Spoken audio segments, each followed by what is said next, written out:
Now, I understand that, but at the same stage, can you tell me any Mullins horse that's going novice hurdling that would have been beaten off 129? Like, you could throw Redemption Day off 129. It was an absolute gift from the gods.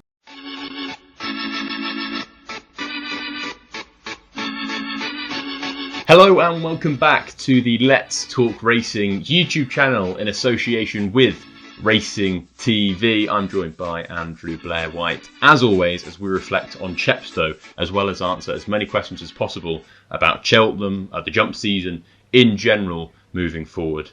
Very, very exciting. But how good was it just to have racing back at a decent level over the jumps this weekend? Yeah, it was absolutely fantastic, Josh. I've thrown myself back into the mix here in Ireland. I was at Fairyhouse on Saturday with Dad. I went down to Punchestown on Tuesday by myself to just have a look at some decent horses, and obviously watching Chepstow on the TV, managed to have a little bit of luck with some of the selections we put up together throughout the weekend. So fingers crossed, a few people backed the likes of Peregrine Run, Effernach Fizz, and got themselves off to a winning start to the season, and that's hopefully going to be the trend throughout the winter. It was a very, very good weekend. Facile Vega also won for the best bets. My only best bet that ran was Forgot to Ask.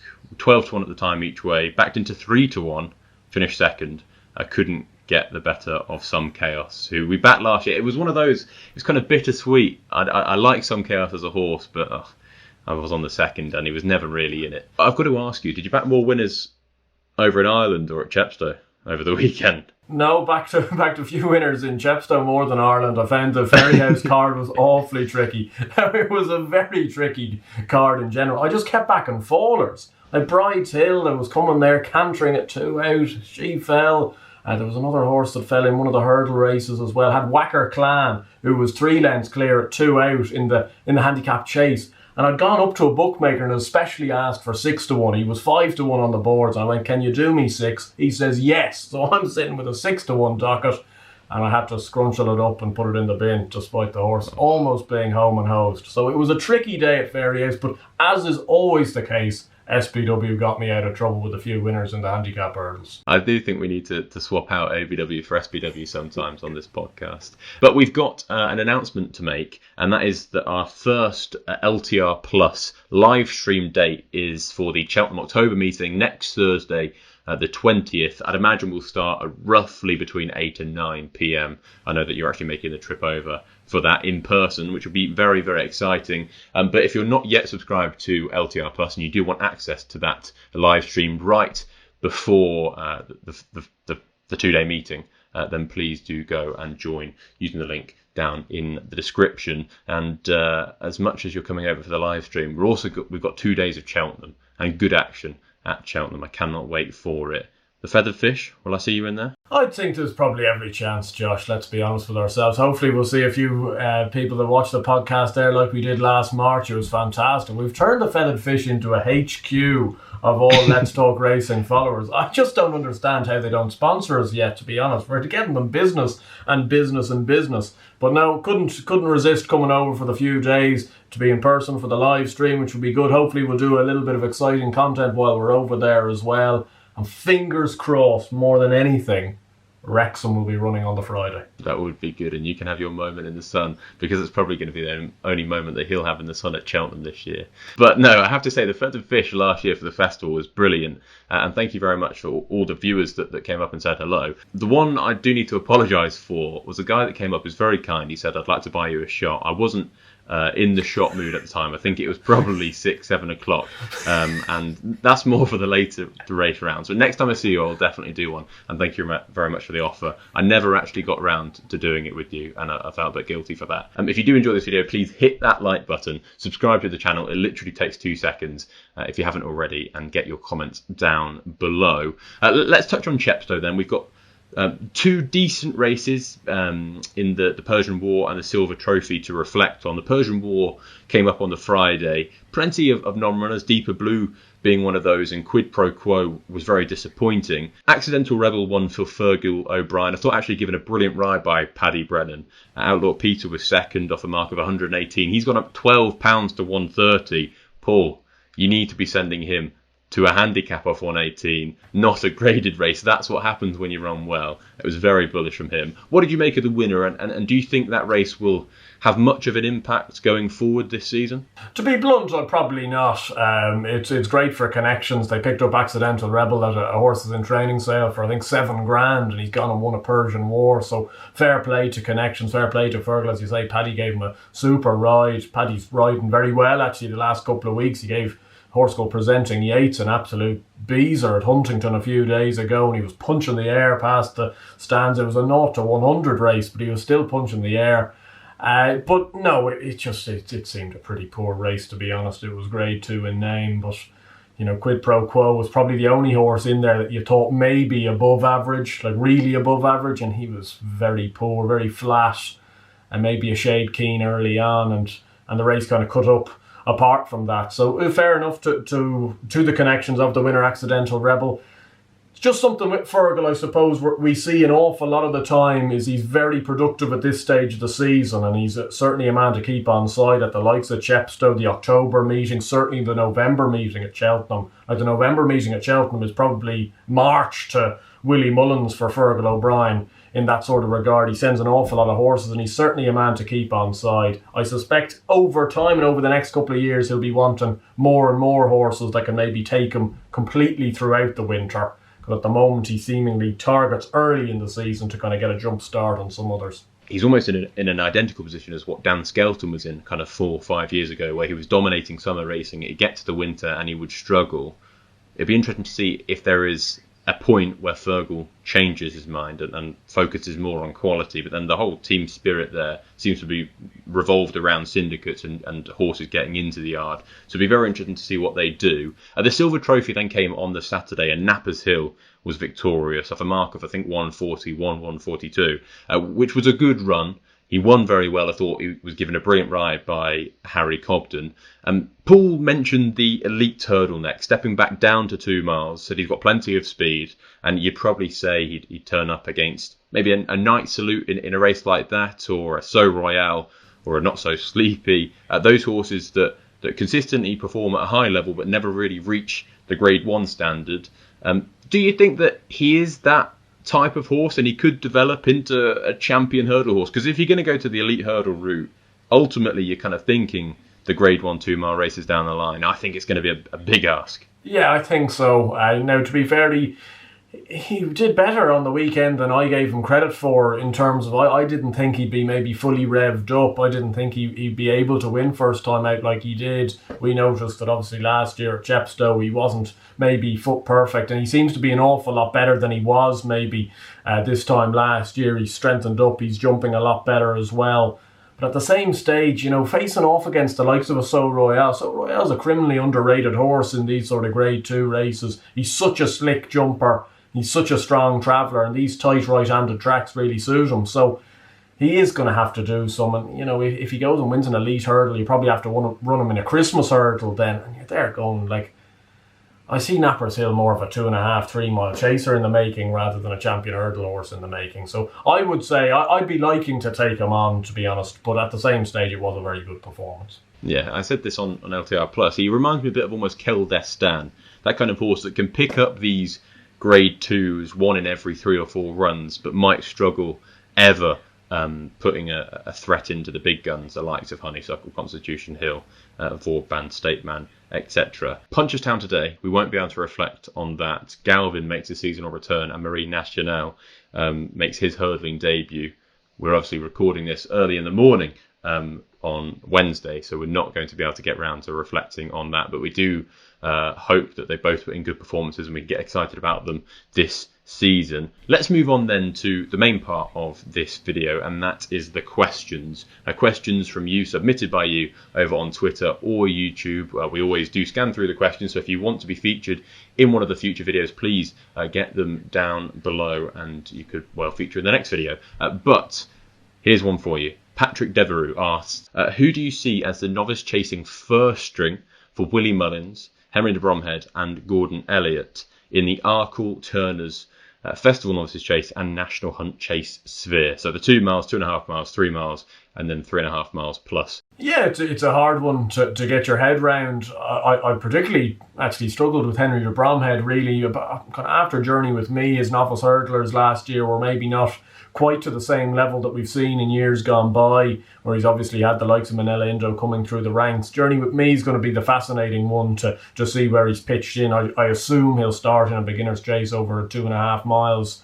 And maybe see whether he goes down a 2.5 mile route or maybe steps up to 3 miles. He might be a horse that runs in the flow gas at the Dublin Racing Festival over 2.5, something like that. I suppose he'll maybe, and the way he jumps will maybe depend where a horse like Chantreuse goes, who looked a good horse last year in novice hurdles, but also relatively one-paced, I would say. So, it'd be a toss-up whether he stays at 3 miles or maybe even goes up to the 3 mile 6. That being said, he didn't have a great experience at Cheltenham last year, so Chantreuse is a difficult one to get a handle on. It wouldn't surprise me in the slightest if he was actually a horse that was kept to Ireland all year and maybe plotted around some of those good races around Navan Nace. He's that type of horse. A stiff 3 miles, a really stiff 3 miles will suit him on really soft ground. Other than that, it was hard with Henry. It's easier with Willie Mullins. Geez, you could have 25. I know you've put down a number of horses for each. I suppose from where I come at it, I would have a toss-up really between Dysart Dynamo and El Fabiolo at 2 miles. I don't think Sir Gerhard will drop back down in trip, personally speaking. I think he'll be the Turner's horse. So I'd have him at top of the rank for the 2.5. The Nice Guy looks to be the standard bearer for the 3 miles. And I suppose now the Wise Guy's horse. And you know what I'm like with Wise Guy's horses, Josh. But the Wise Guy's horse certainly is Galar de Manille for the National Hunt Chase this year. I assume that's the route he will go down. I don't see any reason why he wouldn't. But at the same stage, he's now a plenty short price for a horse that hasn't won over fences. And I just can't understand. I look at Gordon's horses then in response to this question. And I look at the National Hunt Chase and go, Frontal Assault finished ahead of Galar de Manille in the Irish National. It's a much bigger price for the National Hunt Chase, and I would say that's where he's going to go. He's won his race at Galway there a few weeks ago, jumped very nicely. I'd say he might go for a Troytown. Looks like a Run Wild Fred type horse, and I think Frontal Assault might be the main one for Gordon in that sphere. I've highlighted all the, what I would say above average horses. Most horses in Willie Mullins' yard are above average, but highlighted them from the very bottom to the top in each division. So I'll go through them quickly for you. So in the 3.5 mile division plus, I've gone Ramilli's third. I think he could run over 3 miles, but could also run over further. Manila Kakuna second, and Gaillard de Manille being number 1. In amongst order of favouritism, this is purely opinion. In the 3 mile sphere, I've gone Deploy the Getaway 7th, 6th Ramilli's, 5th What Do You Want if he was to go chasing, 4th Classic Getaway. I think he's going to be better for a fence. 3rd Bron, I think he was quite smart last year. I think he'll improve for a fence as well.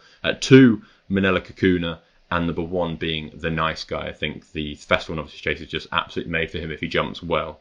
Over 2.5 miles, I've gone Deploy the Getaway 7th. Obviously, he can switch up divisions. What Do You Want again's in there at 6. Kilcrut, I think, could be interesting. Number 5. Classic Getaway 4. Flame Bearer, now in the hands of Willie Mullins 3rd. Appreciate It 2nd. I think a step up in trip will only help him. And being number 1, Sir Gerhard. I agree. I think Sir Gerhard will be first string in the Turners. But this is where it gets slightly complicated. 5th, over 2 miles, I think Kilcrut. 4th, Saint-Rois. I think they're going to try chasing with him. He'll be an interesting one going novice chasing. 3, Dysart Dynamo. 2, El Fabiolo. And number 1, I've put Sir Gerhard again. Now, you might be thinking you can't do that. You're bending the rules there. I purely just think, I don't know where he's going to go. I think he could go to the Arkle. I think he could go for the Turners. I think wherever he does go, I think he'll be number 1 string. I think Willie's looking at him as his best novice chaser over 2 miles and 2.5 miles for the upcoming season. Obviously, it massively depends on how they jump. Obviously, you've got other horses in there. Allegory de Vassy probably will stick to the mare's route, but she'll be pretty smart. She's a big mare. State Man, I think, is staying hurdling, but Willie hasn't come out and definitively said that he is. So he could go chasing, I suppose, but I doubt it highly. James de Burley, an enigma, seen twice on British or Irish soil. He's going to go novice chasing. I'm not sure where he would rank it amongst those. And then Bring on the Night. ran in the Supreme, but he was second at Royal Ascot. I think they'll look after him and keep him hurdling so he can keep going back to Royal Ascot year on year. Moving on then to Gordon Elliott. Not as many, but still plenty of really nice horses. Over 3.5 miles, Frontal Assault being number 1, Manila Crooner being number 2, and the Goffer being number 3. I think the Goffer is going to be above average. He'd be one that I'd be having on a shortlist for Kim Muir at this stage. I think he screams that type of horse. I know it sounds like ludicrous, but just thinking down the line. Over 3 miles, the Goffer 4th, Manila Crooner 3rd, Jerry Colombe 2nd, and 3 Stripe Life being number 1. Over 2.5 miles, Saint Felicien 4th, Phil Dore 3rd, but I think he'll start over 2 miles. Mighty Potter 2nd, 3 Stripe Life 1st. Similar with Sir Gerhard there. I think no matter what division he goes in, 2.5 miles or 3 Stripe Life will be number 1 string. And then over 2 miles, 4th Saint Felicien, 3rd Phil Dore, 2 Mighty Potter. And then if he was to go chasing, I think Tiupu would be their Arkle horse. But I'd say, as he's a young horse, he might stay hurdling. But I just put him as number 1 if he was to go chasing. And then, like you say, Henry de Bromhead, I don't think he's got a massive amount of novice chasers this year. His novice hurdlers didn't perform very well last year, as you said. Life in the Park, Journey with Me, Chartreuse, not sure exactly where they're going to go or what division they'd be in. Yeah, I think Journey with Me is probably a 3-miler down the line, so I think he might end up in a 3-mile race. Moving on then, Shrewd Napper asks, can you discuss Facile Vega's anti-post price for the Supreme Novice Hurdle? Now he's 5-2 with Paddy Power best price. We're in the second week of October. Value or no value? No value. But like, it's just one of those things. Taking 5-2 about horses, especially novice hurdlers as well. Like, you get similar enough prices about the likes of Delta Work in the cross country or something like that. But actually, at least you've seen that he's proven over the cross country fences. He beat Tiger Roll, who was the best in the game for many years at that. And there's no horses coming from afar. My worry with Facile Vega and with Willie Mullins is that Willie Mullins himself will outdo him with something. He's got 30 new French recruits. He's got heaps of horses that have all been unbeaten bumper horses or have all run well in bumpers. And you just never know who's going to take the hurdles the best. You never know whether they'll have an enormous shift and Facile Vega will need to go up in trip to a Ballymore or something like that. There's just too many variables at this time of the year for a horse that you've never seen. Now, I do concede the fact that if it all goes right and he wins all his starts, he'll go to the Supreme and he'll probably be 1-2 on the day or 4-6 on the day. But, it's just like 5-2 at this time of the season for a horse that hasn't jumped a hurdle in public is quite frankly a ludicrous price, no matter how good a bumper horse he was. And he was probably one of the best bumper horses we've seen in recent times. I'm not sure what price I would make him if I think what would be a fair price. Maybe 4 or 5 to 1, I think, of what he did last year. But he's very short, especially as we've not seen him jump a hurdle, and that's a massive factor. And he's also a young horse. He simply might just not get any better. But Willie Mullins, champion bumper winner, I can semi-see why he is short and he is a favourite. And in today's anti-post world, bookies just simply don't want to take a chance. I think if you look at opposition in the betting currently, I'd say there's going to be a few that just come out of the woodwork that we've never seen before. But Redemption Day, I think for every Duvan, you need a Shanes Hill. I think he's going to be that. American Mike's going to go up and trip. I don't really see any of the horses that ran in the champion bumper turning it around with Facile Vega as long as he continues to improve and jump well. So then you're looking at horses that we've not yet seen, and if you're going to take a chance on those, then you're braver than me. Jet Powered, I think lots of people are talking about him as a really, really smart one, and Nicky Henderson loves the Supreme. Maybe him, but we've not yet seen him run for his new connections. It'd be really hard. And then actually, if you look over the last 20 champion bumper winners, it's produced 1 Supreme winner, which was Champagne Fever, and 2 Ballymore winners. So the champion bumper as a whole, as far as winners are concerned, isn't fantastic moving to the novice hurdles. Next question is from Mr. Red. He asks, does Queen's Gamble have any chance in the Mayor's Novice? She was very impressive at the Cheltenham April meeting. What do you think there? Look, she was very good. She won by 10 lengths. Good to see Oliver Sherwood with a good horse. Also good to see Oliver Sherwood seemingly in decent health. He was on the TV the other day. He's obviously going through an awful lot at the moment, and he's been a very good trainer with plenty of good horses over the years. Queen's Gamble did it very good. I suppose the form has not been franked, Mullenbeg's been turned over twice at very skimpy odds in hurdles for Milton Harris, quite strangely actually, especially even a couple of days ago I think got turned over at 7-1 on. So that form doesn't look quite as good as it might have done at the end of last year, and I suppose it's just taking an Oliver Sherwood horse against probably 6 or 7 Willie Mullins horses that will be going mares novice hurdling probably is a hard task, let's just put it that way. So I'd say she'd be well down the pecking order, but I'm sure she'll pick up plenty of good races. No chance. That's what Andrew's basically said. Archie Maher asks, Andrew, this one's for you. Doesn't want to get my answer, and fair enough. You've been talking about Flooring Porter for the Stayers Hurdle, saying he's going to be very tough to beat. What's your thoughts on the Devil's Coachman back over hurdles and Zanahiyr stepping up in trip with a view to the Stayers Hurdle? Are they the horses that might put it up to Flooring Porter the most? Yeah, they personally could do. You know, I would say for both of them, we'll see them take on Flooring Porter earlier than Cheltenham, if that makes sense. I would be very disappointed if Flooring Porter is going to rock up to the Liz Mullen hurdle at Navan and then to the Christmas hurdle at Leopardstown over 3 miles. I'd be disappointed if either Zanahiyr or the Devil's Coachman wasn't in either of those races, if not both. And as a result, we'll probably get a good gist of where they are. My worry with the Devil's Coachman, and he's a horse I've always liked. I really liked him as a novice hurdler, where he ended up missing Cheltenham through a niggle. But he just seems to need a lot of things. He needs soft ground. We're not quite sure whether he needs 3 miles yet. And I just worry whether he's a little bit of a beacon edge for an Old Mead. And he's one of these horses that could win a Grade 1 at some stage, but he's not quite there. He's a really, really good Grade 2 horse. As for Zanahiyr, at least you know he's proven at Grade 1 level. He's run some really good races. He ran a very good race in the Champion Hurdle. Again, I'm not quite sure with him whether it's a case of he just desperately needs a step up in trip and then he'll start seeing him win races as he's been running over too short, or whether it's a case of at any trip would this horse just find a horse or two too good in each Grade 1. I know he had a tough race at Cheltenham, but as did Epatante, and to be honest, I was really disappointed with the performance Zanahiyr was putting in at Aintree. I know he probably would have come second if he hadn't fallen at the last, but he was well beat at the last, and I was expecting him actually to go and win that race, to be honest, against Epatante. I think she's a bit of a windy stayer over 2.5, and he wasn't going to do that. So it just puts in the back of my mind whether he's just a horse that's always going to be maybe a yard or two short. How close are you to putting up Flooring Porter in the Anti-Post series? Yeah, quite. I suppose it's a hard one.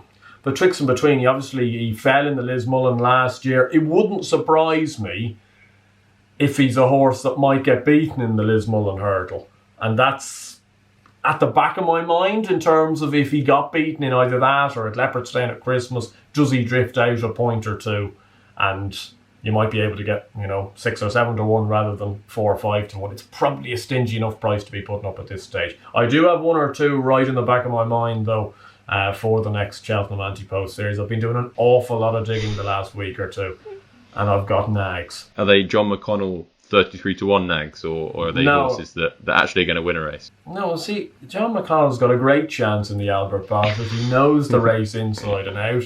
I know they aren't, because John McConnell really only can do things in the Albert Park, and that's the only race he can actually target. Ben Pope asks, jet-powered champion bumper or hurdling campaign? He will go hurdling this season. Nicky Henderson isn't a massive fan of the champion bumper, but he definitely will go hurdling. James Burgess asks, what's your thoughts on Statler for the Gold Cup? Do we have a real Gold Cup contender in Statler? Or is the National Hunt Chase going to be his be-all and end-all?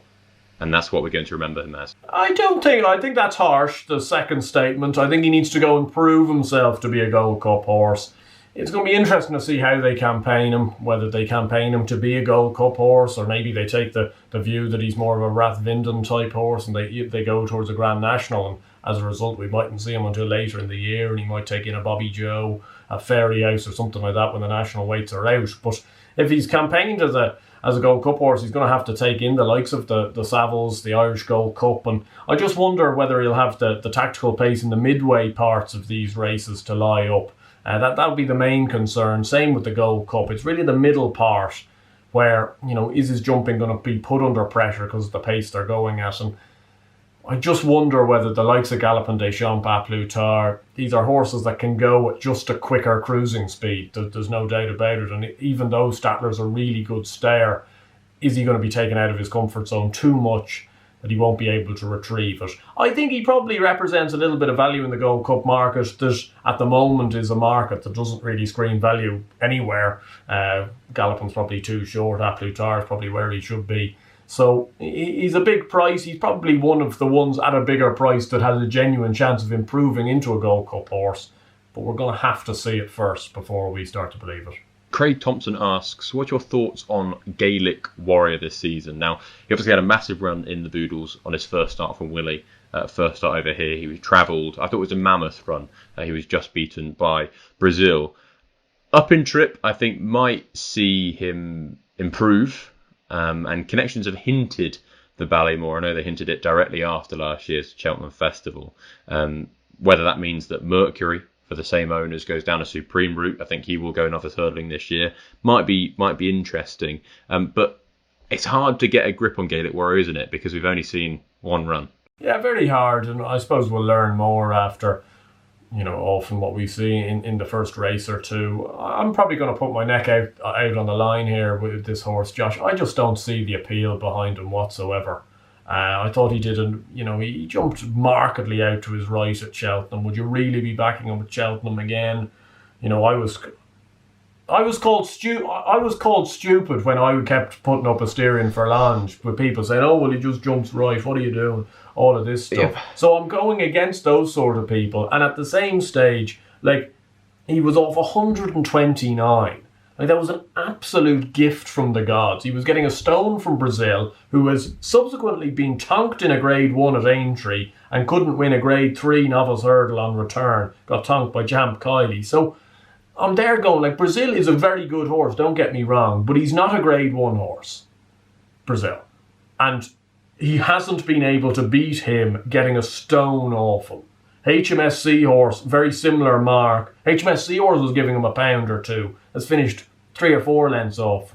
HMS Seahorse's best chances are maybe winning a good pot of a handicap hurdle at some stage. Bellex 1 was giving him a few pounds, was up his arse. He's now down in Australia. Doesn't tell you much for overall, the champion hurdle picture. And I'm there going, people are thinking that this horse is going to win a Grade 1 at Cheltenham. And I just don't see it at all. I don't see him being in Mullins' top 10 novice hurdlers. Top 10? Oh, I think that's quite harsh. Well, all right then. It was his first time up for Willie.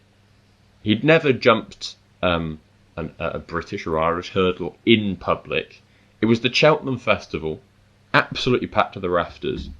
And he did loads of things wrong, yet finished so close. What do you think to those 4 points? No, I understand that, but at the same stage, can you tell me any Mullins horse that's going novice hurdling that would have been beaten off 129? You could throw Redemption Day off 129. It was an absolute gift from the gods.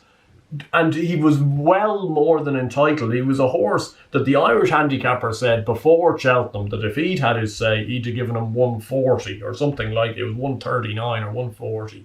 So he was, in theory, a stone well in. It might prove in time, because he might prove in time to be a 150, 155 horse, that he was 2 stone well in. And I just think, I understand your point, and I understand he'll improve for it. I do get all of that. But at the same stage, if you're backing this horse for Cheltenham, you're taking all this risk that he won't do all this stuff wrong again. And we've just seen, I've been penalised for backing a Styrian Furlange time and time again. People tell me his jumping's rubbish, that he jumps out to his right, all of these things. And yet I'm to believe that this Gaelic Warrior is just suddenly going to resurrect it all. And I would much prefer to take Mullins' 5 or 6 horses from the champion bumper into novice hurdling than I would him, because I do feel if he'd won the Boodles it would have been a different story. The comparison with the Styrian Furlange, at that point we'd seen a Styrian Furlange jump right in maiden hurdles. This lad's literally gone to Cheltenham as a 4-year-old with hundreds of thousands of people, and in a really competitive field bowled along in front going an electric gallop and jumped out to his right with no cover on his right. Do you not think that It's slightly different. Like, we've literally seen this horse once, where the Asterian Phalandra we'd seen multiple times before those big days, and you had more of a grip on him. Like, that might just be a one-off. I know you can't risk that, and you can't say it's definitely going to be a one-off, but surely you've got to give him more of the benefit of the doubt because we've seen him once and he's a 4-year-old. Yeah, I do. I understand that point, and I do give him the benefit of the doubt to a certain extent. But again, you look at the Boodles, you look at the race again, and him jumping out to his right, everyone will tell you, oh, well, he's lost the race for that. He has cost, between the entirety of the race, he cost Brazil, I would say, 5 lengths worth of hampering from him jumping out to the right. He did it at the final hurdle the first time round, where he went round and he cannoned out to his right. There was this big knock-on effect. Brazil completely lost his place.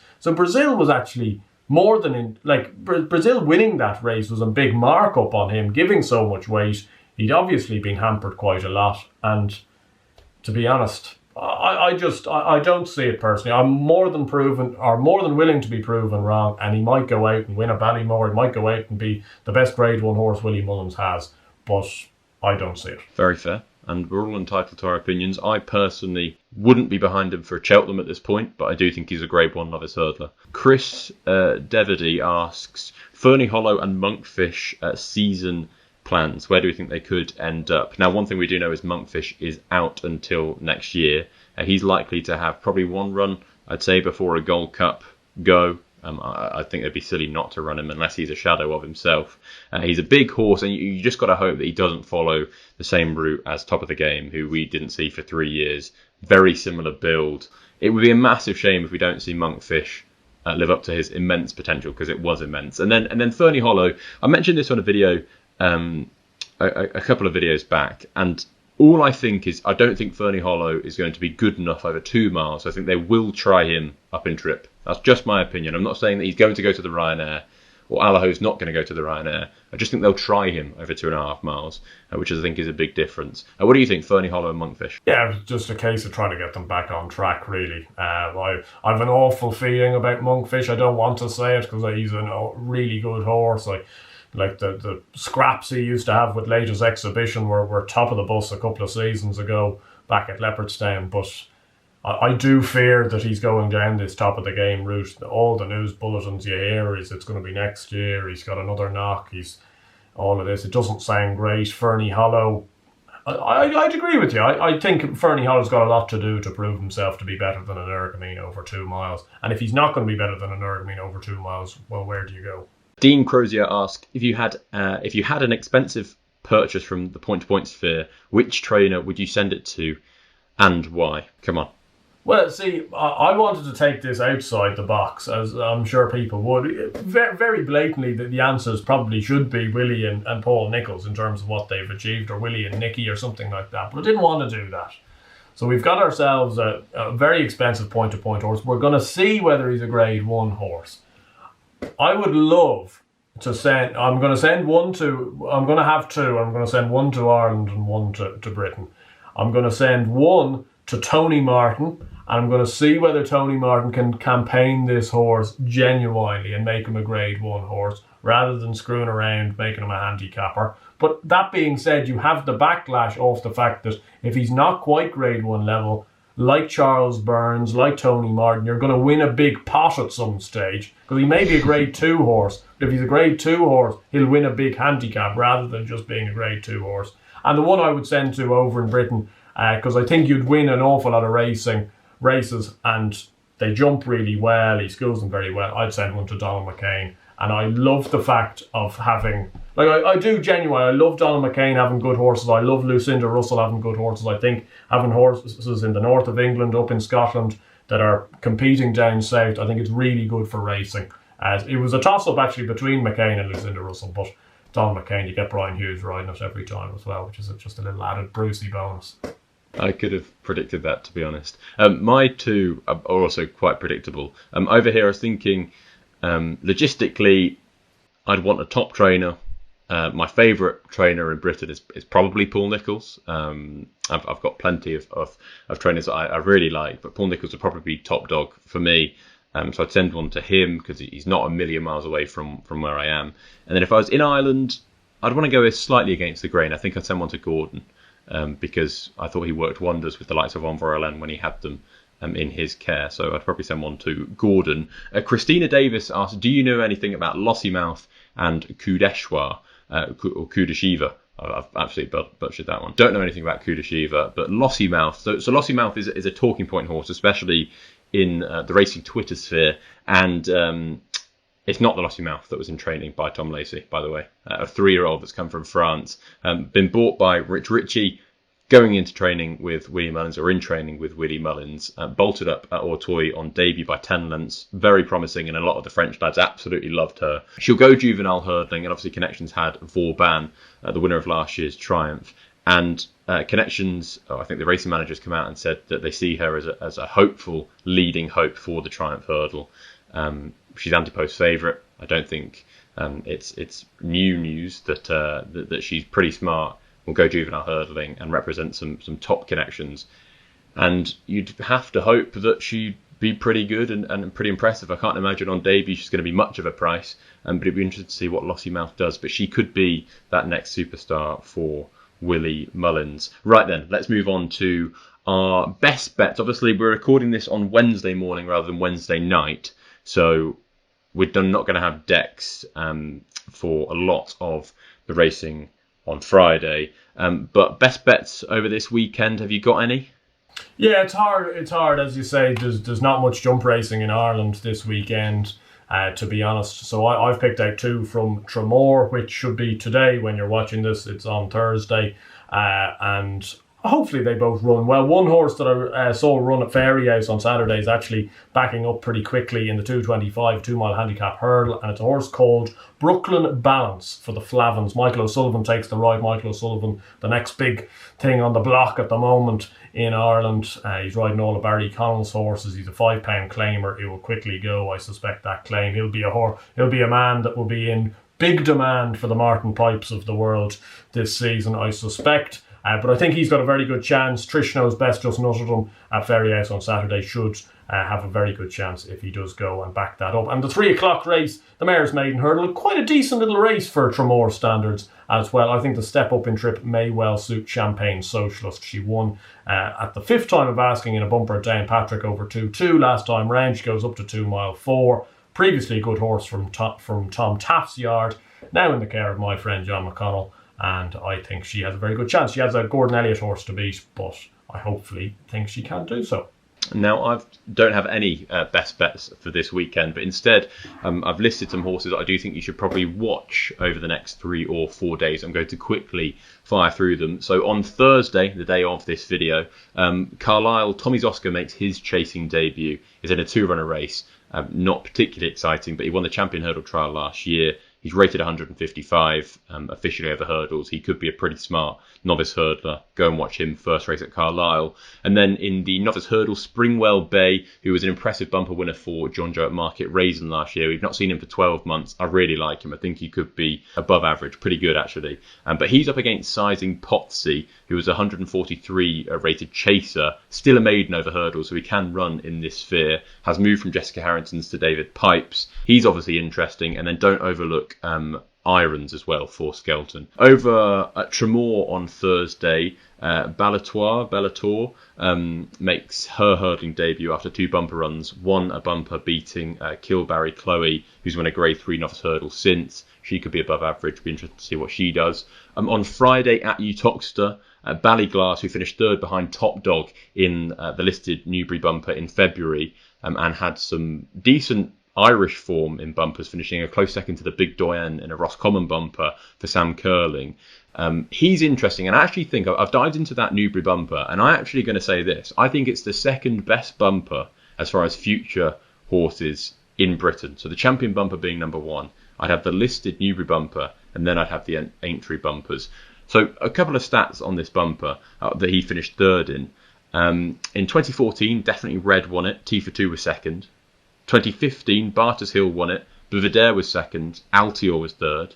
In 2016, Ballyandy won it. In 2017, the 6th was Dynamite Dollars. In 2018, 3rd, Good Boy Bobby. 4th, Brewing Up a Storm. 6th, Moonlighter. In 2019, Ocean Wind won it. He's got a mark of 112 on the flat. And in 2021, the first was Good Risk at All. Second, I Like to Move It. Third, Giuliano Bello. Fifth, Mai Tai. So consistently churns out graded level horses. A Complete Unknown makes his chasing debut at Uttoxeter. He's also entered in the handicap hurdle, as is Scipion, who's entered in both races. Now, Scipion, for me, screams a Welsh national horse down the line for Tom Lacey. Third in the Leamington Novices hurdle. Behind Staghorn at Warwick. I think he's absolutely made for a Welsh national down the line. Both entered in the handicap hurdle, so it'll be interesting to see if they both go. But Complete Unknown, chasing debut, won a competitive Grade 3 handicap hurdle at Sandown in April, will be better for a fence. Over on Sunday, so I've skipped Saturday, over on Sunday I think the Kempton card is pretty good. Petrosian makes his first start for Henderson, having moved from Paul Nicholls. Malcolm Denmark's actually moved all of his horses from Paul Nicholls, so I think that is an interesting point. Must have been some form of fallout, or he wants to freshen things up. But he'll be up against Boomborn, who was second to Nappers Hill, and bumper form behind John Bon. He's only a novice until December 1st. Master Chewy, who's a £300,000 purchase for Nigel Twiston Davis. He's not landed a blow yet in the 2 bumper runs, but I think he'd be better for a hurdle. And we've also got Naming Light, who's a smart youngster for Joe Tizard in the race. Won at Kempton in April. Again, a novice until December the 1st. Teddy Blue remains a novice. He was second to Night Salute at Kempton, right behind him as a juvenile. I think he could be pretty good. And then other entered multiple times over the weekend. Not sure where they'll run. Twin Jets for Milton Harris. Hurdling debut. Dual bumper winner. Actually, I think amongst the top 3 bumper winners in Britain last year, as far as ratings are concerned. Milton Harris has said that he'll be disappointed if he's not a graded performer over hurdles. And then the last one, Ivaldi for Paul Nicholls. It's his debut for Paul. Won on his only start in France. I think they exchanged pretty high fee for him. Fourth in his race in France was Mr. Policeman, who's now in the hands of Willie Mullins and owned by Rich Ritchie. He could be an interesting one. So there's some horses you probably should be watching with the future in mind over the next few days. But if you did enjoy this video, please hit that like button. Subscribe to the channel if you haven't already. And we will see you soon. Andrew, 1 week away from Cheltenham. Describe to me your feelings. I can't wait, Josh. It's just going to be fantastic to be back. When I got the members badge in the post the other day, it was just like Christmas all over again. Looking forward to getting back there. Looking forward to seeing some racing, and obviously going over to see yourself and see a couple of the people that watch the videos as well. And hopefully share a winner or two and share a beer or two in the process. Cannot wait.